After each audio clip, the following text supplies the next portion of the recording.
आज लंच पाई मुझे प्रिपरेशन करुच्ची जह्नी बेसर। जह्नी को नॉर्मल जमती भाजवा कथा सेमती प्रथमे भाजी देछि केवल सोरिष आ टमाटो पकेकी तापर एटी बेसरटा ऐड कर देछि आलूटा ऐड कर देछि आकु आमे एमती नॉर्मल ही कुक होआ दबा बेसर को कसिबा भी कोनोसी दरकार नाही। धीरे धीरे जह्नीटारू पानी ड्राए हो जिवो आपण जेतिकी पानी रखिया कथा से हिसाब रे रखंतु। आ लंच पाई एटी भात करिछि ता संगे डाली करिछि एटी जह्नी बेसर मु करिछि। फुल ब्लॉगटा आपन संगे मु शेयर कर देछि तळे लिंक रे आपण मान जाय क्लिक कर देखि परिबे।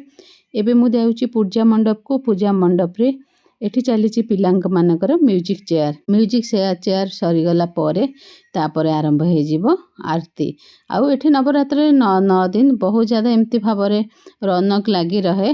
बहुत भल लगे 9 दिन एठी पूजा मंडप रे एंजॉय करबा।